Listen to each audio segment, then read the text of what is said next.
Boa tarde, pessoal, e bem-vindos a mais um episódio do Rumores da Inês, o seu podcast semanal sobre a vida e carreira da cantora Taylor Swift. Eu sou a Rafaela e nas redes sociais vocês me conhecem como Do, Ré, Mi, Fá. Hoje a gente vai gravar 2 podcasts, então vocês vão me ver em 2 vídeos diferentes com a mesma roupinha, a mesma maquiagem, mas é porque eu já expliquei pra vocês que eu tô saindo de férias muito em breve e eu tô tentando gravar o máximo de números de podcasts pra não deixar nenhum domingo sem podcast. No domingo passado, a gente teve uma conversa super bacana com a Fê Tumas, que é uma influencer de moda, beleza e cultura pop que eu admiro pra caramba, que é super Swift, e vocês amaram o episódio. A gente teve muita repercussão bem positiva em relação a ele. Mas se você ainda não assistiu, eu vou deixar no card aqui em cima para quem estiver vendo no YouTube e para quem estiver ouvindo através do Spotify ou qualquer outra plataforma de áudio de sua preferência, é só procurar o episódio com Fê Tumas. Ela foi uma convidada muito especial e eu quero agradecer de novo a Fê por ter topado participar aqui do Rumores. E em breve ela vai assistir a um dos shows da The Eras Tour lá nos Estados Unidos e aí a gente vai conversar novamente. Antes do episódio da Fê, a gente tinha falado um pouco sobre a divulgação do Fearless, do álbum Fearless, lá em 2009. A gente falou sobre o começo ali da divulgação, o começo do ano, o que a Taylor fez durante janeiro, até o anúncio da Fearless Tour, que viria a ser a sua primeira turnê como headliner. Então a Taylor estava muito animada. E eu falei pra vocês que a gente teria um episódio inteiro dedicado à história da construção dessa turnê.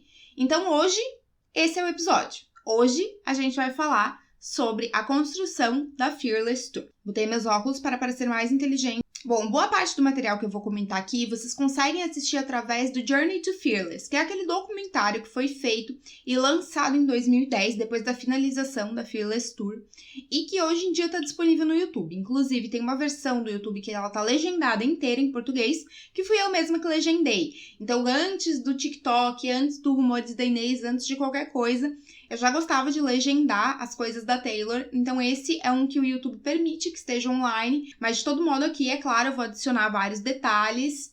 Sem mais delongas, bora pro episódio.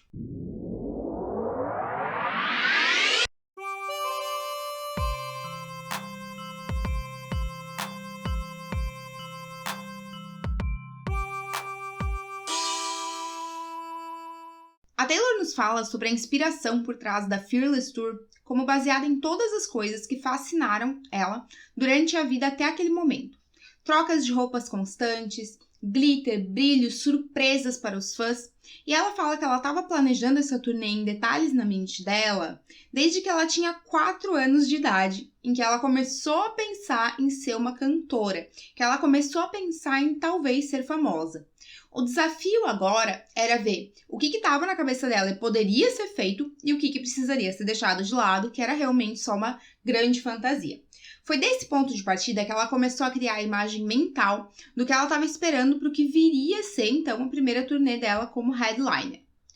O Jonathan Smith foi contratado como designer de palco e ele tinha a missão de dar vida ao que estava sendo criado dentro da cabeça da Taylor e as imagens que ela tinha em mente quando ela estava compondo cada uma das músicas que seriam performadas no palco. Ela disse que ela queria um palco que fosse interativo, que fizesse parte do espetáculo que eles iriam apresentar para o público, e não só um chão aonde eles iriam performar, entende? E se vocês pararem pra pensar, a Taylor mantém esse pensamento até os dias de hoje, assim, a gente sempre vê que o palco, ele nunca é só um palco, ele nunca é só um chão onde eles vão ali e ficam para performar. É sempre uma estrutura imensa que demonstra muito a vibe da turnê que ela tá naquele momento. Por exemplo, o de 1989 é uma passarela, porque ela tinha aquela coisa de modelo Victoria's Secret durante a 1989 era. O Reputation, ele era um X, porque X marks the spot where we fell apart, de Getaway Car. Então, ele sempre tem uma importância para a turnê, ele nunca é mal pensado. Os palcos da Taylor sempre são muito bem planejados. E talvez alguns de vocês nunca tivessem parado para pensar nisso, então por isso que eu tô comentando. Para a construção do palco da Fearless Tour, foi contratado um almoxarifado, uma oficina de Nashville, porque a Taylor queria que fosse algo local, que expressasse de onde a música dela tinha realmente saído em qualquer lugar do mundo que eles fossem tocar. Claro que nem todo mundo que ia assistir a turnê sabia que aquele palco tinha sido feito em Nashville, mas a Taylor sabia, ela sabia que nos pequenos detalhes tinha Nashville ali, sendo expressado todas as noites na turnê, mesmo que eles estivessem, sei lá, na Austrália, como eles tocaram na Austrália com essa turnê. Quando o palco ficou pronto, a Taylor foi chamada para ver pela primeira vez. Ela não tinha visto ele durante a construção, ela só quis ver quando ele realmente ficou pronto. E ela não foi sozinha, ela quis levar toda a banda que ia acompanhá-la na estrada, porque eles também precisavam ter a chance de ver o palco pela primeira vez ali no mesmo momento que ela não queria ver antes deles, ela queria que todos eles vissem juntos. E eu acho bem bacana esse companheirismo que a Taylor tinha com a banda dela e que ainda permanece.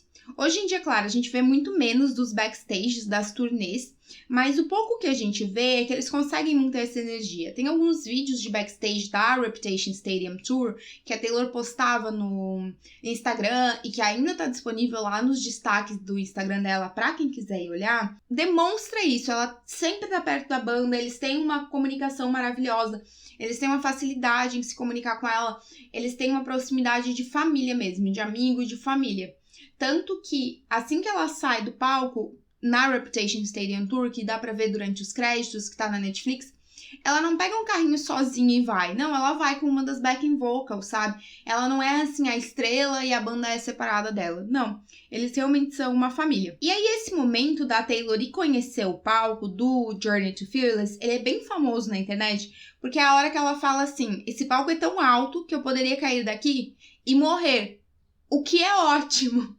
Então isso virou um meme, porque ela tá tão impressionada com o tamanho do palco que ela fala que se ela caísse dali ela ia morrer, e isso era ótimo, Enfim, isso virou um meme da comunidade Taylor Swift. Então vocês devem saber de que vídeo eu tô falando, se não souberem, é muito fácil de encontrar na internet também. A gente não encontra online as informações exatas hoje sobre o tamanho do palco da Fearless Tour. Ao contrário do que acontece com as outras turnês da Taylor, que tiveram seus detalhes muito divulgados. A gente consegue saber até a metragem, o número de painéis, o número de luzes que foram utilizadas nos outros palcos da Taylor. Mas a Fearless, por ser primeira e por ser há muito tempo atrás na internet, que as pessoas realmente não pensavam em registrar tudo, a gente não encontra essas informações nem em inglês. Eu procurei bastante para esse episódio. Mas o palco era bem grande para uma primeira turnê de um artista. Ele possuía vários níveis diferentes, com palcos dentro do palco. Então ele tinha, assim, palquinhos, né, ali dentro do mesmo palco. Ele tinha um elevador que conseguia trazer a Taylor para o palco no segundo andar, nessas elevações. E um outro elevador que conseguia trazer o piano inteiro para o primeiro andar. Ele tinha uma passarela na frente do palco em formato de T, de Taylor, né? Que colocava as pessoas que tinham comprado o ingresso VIP coladas no palco. Então, elas ficavam meio dentro, assim, do palco, porque as pessoas conseguiam, então, ali pegar a grade do palco principal, a grade da passarela de todos os lados. Então, era realmente uma área VIP muito bacana.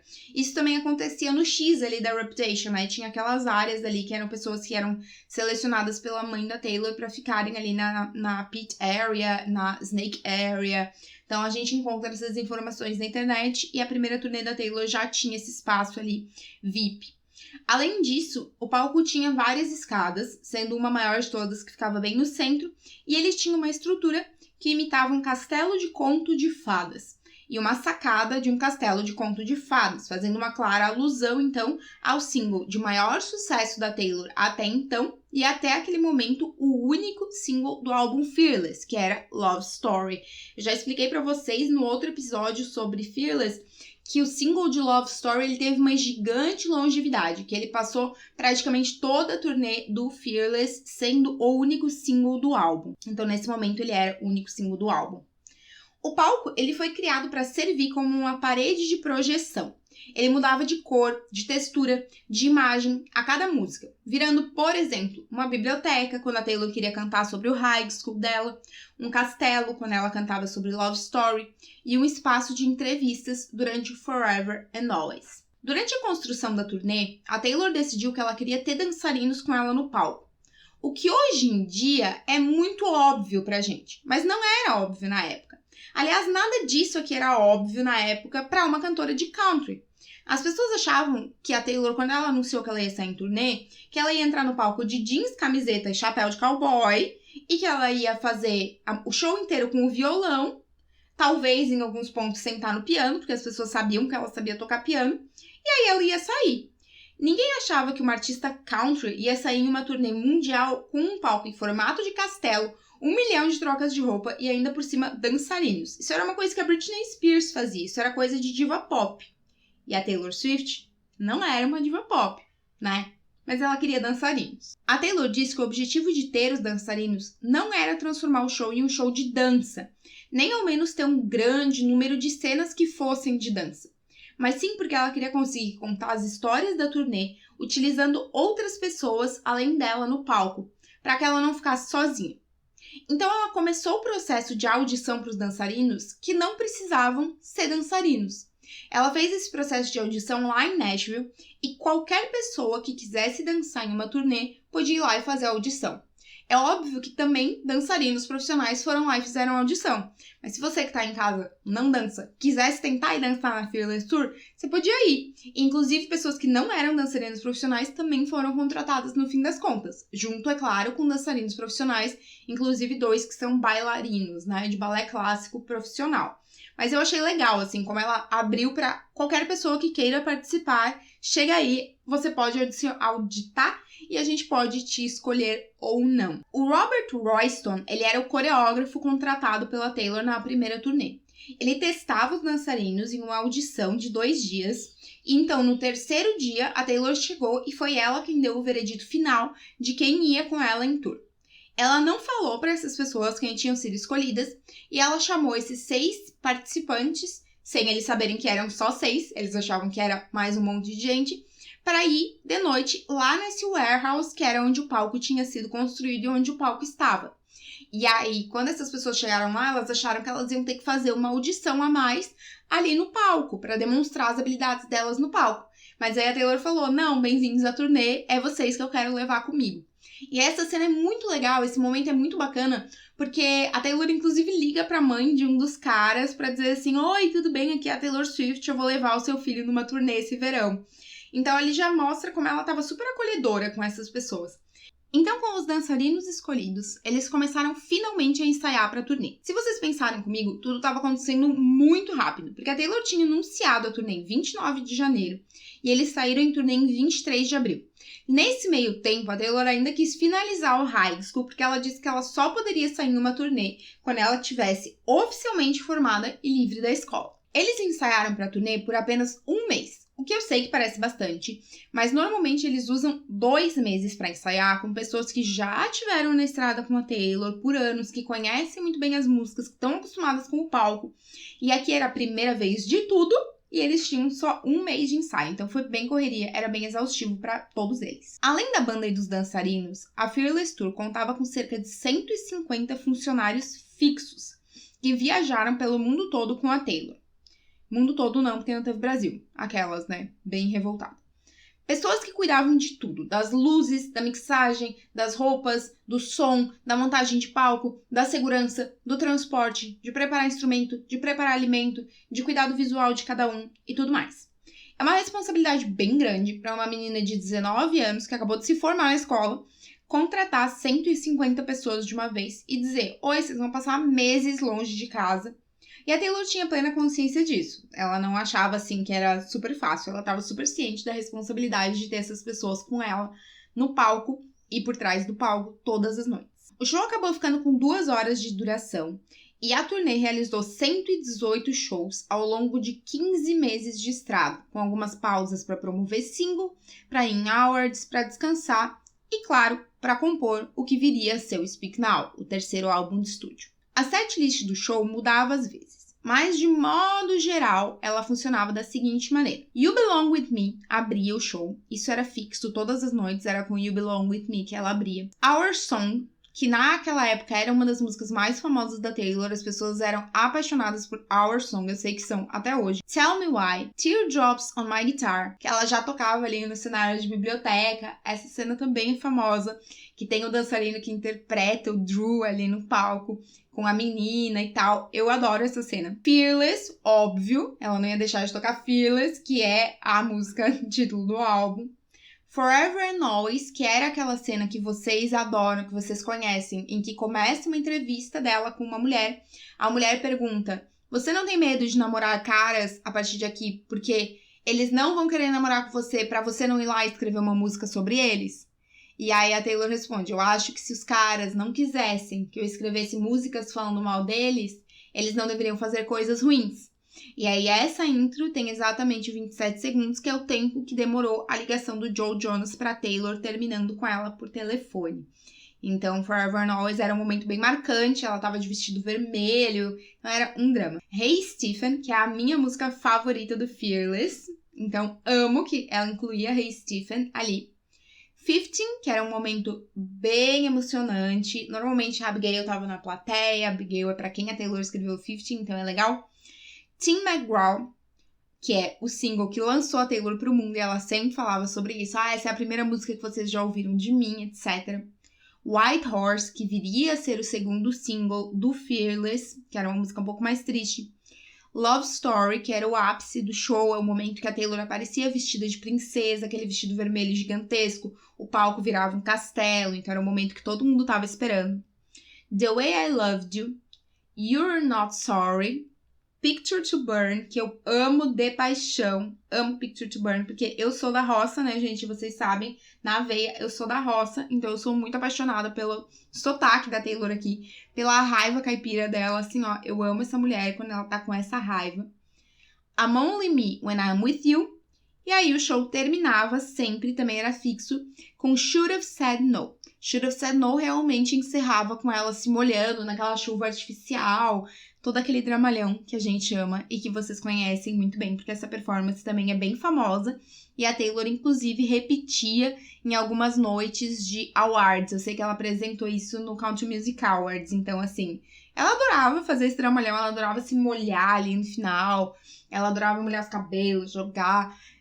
Eu fico extremamente angustiada, na verdade, vendo ela se molhar, mas ao mesmo tempo eu acho muito legal, porque eu acho bem ousado, principalmente por uma primeira turnê. Então eu quero contar pra vocês algumas curiosidades da Fearless Tour aqui. Como se o podcast inteiro não tivesse sido curiosidade sobre a Fearless Tour, mas aqui são realmente momentos, assim, que talvez vocês não saibam que acontecia ou que aconteceram. No Dia das Mães, a Taylor performou The Best Day sentada em um banquinho de frente pra Andrea Swift, a mãe dela, em uma surpresa e homenagem pra ela. A Andrea não sabia que a Taylor ia tocar aquela música especial naquela noite. The Best Day é sobre a Andrea, é para a Andrea, então a Taylor fez essa surpresa ali pra mãe dela e cantou The Best Day. Tinha um vídeo que passava pra distrair a plateia que imitava um episódio de documentário de True Crime. Olha como a Taylor é à frente de seu tempo. Lá em 2009, True Crime, que tá super na moda agora, né? Com caras falando que a Taylor arruinou a vida deles. Inclusive, o ator que faz o Drill no clipe de Teardrops on My Guitar, que vocês conhecem, também tá nesse vídeo, que ele fica falando, eu não posso caminhar na rua porque as pessoas falam, Drew passou por mim, eu não posso falar com ninguém que a pessoa diz, Drew fala comigo, então citando ali a letra da música, é bem tolo, mas é bem engraçado ao mesmo tempo. E o próprio Tim McGraw aparece nesse vídeo, ele fala, não sei se vocês sabem, mas eu fui a primeira vítima de Taylor Swift. E, gente, vamos lembrar que Tim McGraw, ele é um astro imenso do country dos Estados Unidos, tá? A Taylor abria os shows dele, então, assim, ele é gigantesco e ele topou participar ali de um vídeo bem bobinho e bem divertido da Taylor. Durante esse vídeo, que a plateia tava ali distraída assistindo, toda noite, a Taylor e os guitarristas saíam do palco e davam a volta pela arena, pelo lado de dentro da arena, mas fora da área ali que era o palco, e eles apareciam de volta ali na área do palco, no meio da plateia.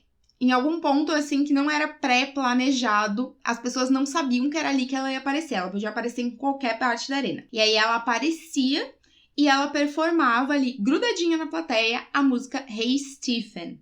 Mas às vezes mudava, tipo, às vezes era The Best Day, etc. Mas normalmente esse momento era o momento de Hey Stephen. Que ela ficava muito perto das pessoas, gente. Eu acho que talvez, assim, na Reputation Stadium Tour, mesmo quando ela passava no meio da plateia, tinha as grades de proteção, né? Nesse caso, não. Era assim, literalmente ela, Deus e a plateia. Então, bem doida. Depois disso, ela caminhava no meio da plateia até um segundo palco. Esse momento de caminhar no meio das pessoas, a Taylor definia como a parte favorita dela da turnê. Aqui, a Taylor realmente abraçava as pessoas, dava beijo no rosto, mexia no cabelo, tirava foto com as crianças. Então, era um pedaço que demorava muito a passar. E aí, então, ela chegava nesse segundo palco e ela disse que ela gostava disso porque as pessoas que estavam mais no fundo da arena, naquele momento, passavam a ver o show como se estivessem lá na primeira fileira. Porque o segundo palco deixava que essas pessoas que estavam com os piores ingressos da noite tivessem uma experiência de grade, uma experiência de primeira fileira. Como sempre, a Taylor pensando em todo mundo. Toda noite também, a Taylor colocava em alguma criança na plateia a tiarinha que ela usava nos cabelos durante o final de Love Story. Era uma tiarinha toda brilhante, assim, óbvio que era bijuteria, óbvio que era tipo metal, sei lá, mas a Taylor tinha usado nos próprios cabelos e ela colocava em alguma criancinha que estivesse mais perto ali do palco. Então quer dizer que todas as noites ela tinha uma tiarinha nova, nunca era a mesma do dia anterior, porque ela sempre entregava para alguém da plateia. Assim como o óculos da 1989, que ela joga assim e que toda noite ela tinha uma nova, né? Alguns fãs, antes do show, eram selecionados pela Andrea Swift, a Mama Swift, para caminharem com ela, com a Andrea, pelo backstage, ver como o palco era, além do que aparecia no show. A Andrea, então, ia contando fatos e casos engraçados, não só sobre a turnê, mas também sobre a vida da Taylor para essas pessoas. Nem sempre essas pessoas chegavam a conhecer a Taylor, a menos que ela estivesse por ali e estivesse disponível. Mas eles tinham uma experiência única de ver o show de um jeito que só a equipe via e também de ter um contato super direto com a Mama Swift. Então, assim, a Andrea adorava fazer esses momentos. As pessoas adoravam participar desses momentos, ver o palco por trás, ver as cadeiras que a Taylor jogava lá de cima, as poltronas vermelhas, sentar nas poltronas, bater foto, andar por lá, tirar várias dúvidas com a Andrea, fazer pergunta, curiosidades. E assim, isso não aconteceu mais. Não aconteceu nas outras turnês da Andrea fazer essa turnê de backstage com as pessoas. Então, foi um momento único. Foi uma coisa que só aconteceu na Fearless Tour. Quem foi, quem não foi, acabou, entende? Seria muito legal se tivesse continuado, mas eu imagino, assim, que conforme a Taylor foi se tornando muito famosa, muito grandiosa, era até meio perigoso, né? Levar essas pessoas pro backstage e tal, precisaria de muita coisa. Então, acabou não acontecendo mais. Além disso, alguns fãs muito sortudos ao longo do show poderiam ser escolhidos para o Meet and Greet. Acontece que eu quero fazer um próximo episódio, que não é o próximo imediato, mas um próximo episódio inteiro sobre o Meet and Greet. Sobre os Meet and Greets que a Taylor já teve ao longo da carreira dela, ao longo das turnês. Então, por enquanto, a gente vai parando por aqui. Eu continuo a história da Fearless depois desse episódio sobre os Meet and Greets, porque eu acho que daí as coisas vão fazer um pouco mais de sentido.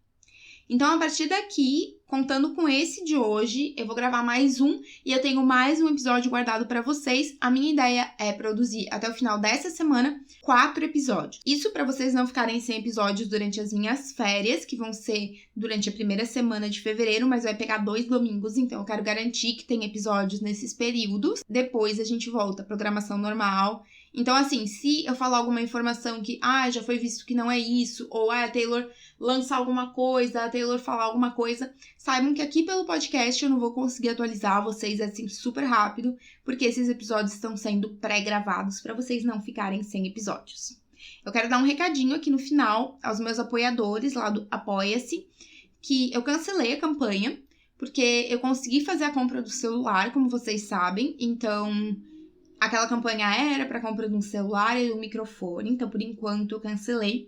E porque eu não tava conseguindo dar os prêmios mensais que vocês merecem. Então eu tô replanejando essa campanha. Ela vai voltar, mas vai voltar de uma maneira que fique melhor para vocês, que vocês tenham mais benefícios ao me apoiar. Então, se vocês receberam avisos de que a campanha foi cancelada, ela foi cancelada por mim, não foi um erro. Mas eu agradeço muito a todos que quiseram me apoiar ao longo desses meses. E em breve a gente volta com uma nova campanha. Então, domingo que vem eu espero vocês com um cafezinho para mais fofocas da vida e carreira da cantora Taylor Swift, aqui no Rumores da Inês.